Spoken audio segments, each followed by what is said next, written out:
Alola Pokemon trainers, this is GatorEX, and yesterday was Mewtwo's birthday. It would have been great if Game Freak had given us some kind of special distribution, but instead we got a lot of confusion about Mewtwo's birth. Now before I go any deeper, let me just remind you to follow me on Twitter at this handle and to check out my latest video for the ultimate Pokemon theory. Anyway, back to Mewtwo. Of course, because it's a very special occasion, people all over the internet posted little birthday messages. This apparently confused some people as Mewtwo is a clone. Twitter even made a moment out of it, highlighting tweets like, "But Mewtwo is man-made. It's not technically the birth of something." And this one, which is actually almost a year old. "The fact that Mew was found and gave birth to Mewtwo, and Mewtwo was cloned from Mew are both canon, keeps me awake at night." So it seems like a lot of people are going only by the anime, well except for that last one. In other words, they're normies. While the first movie is a masterpiece, the sci-fi cloning is even more bullshit than usual. You see, if we're going by real life logic, clones are born. Now, I may not be totally qualified to completely teach you how cloning works. See, I just paid attention in biology class and read some National Geographic.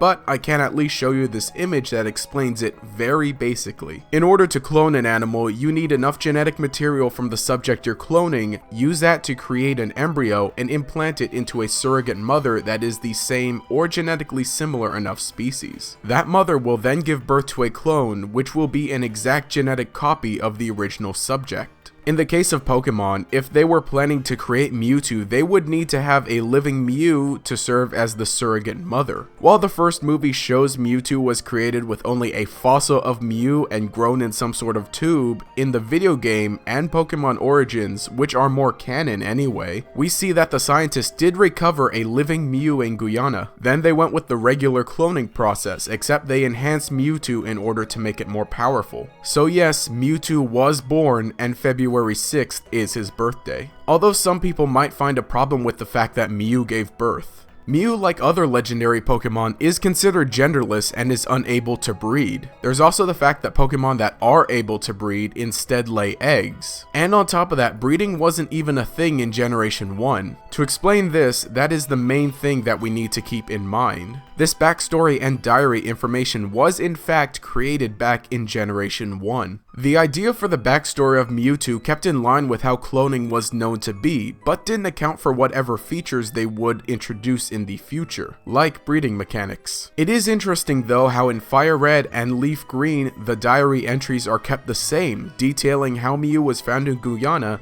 and later gave birth to Mewtwo. While it still does remain realistic, it doesn't fit into the current rules of the Pokemon world. I suppose you could say that the scientists pulled whatever science fiction mumbo jumbo they needed to in order to make Mew give birth to Mewtwo, but that would be real far-fetched. The reality is the backstory for Mewtwo is solid and works out, but it ended up becoming one of those inconsistencies in the Pokemon universe. Of course, I don't think this is necessarily a bad thing. I love both the backstory of Mewtwo and I love breeding mechanics in Pokemon. It's odd how they can somehow both exist in the game, but as fans I feel that's one of the things we can discuss and criticize if need be. So at the end of the day, this is what we've learned. The video game canon takes priority over the anime canon. Mew gave birth to Mewtwo on February 6th, and there are indeed inconsistencies in the Pokemon games. Anyway, let me know what you think down in the comments below. What's your opinion on the whole Mew giving birth to Mewtwo? Did you learn something interesting today? Or are you a normie for some reason? Oh, it's okay.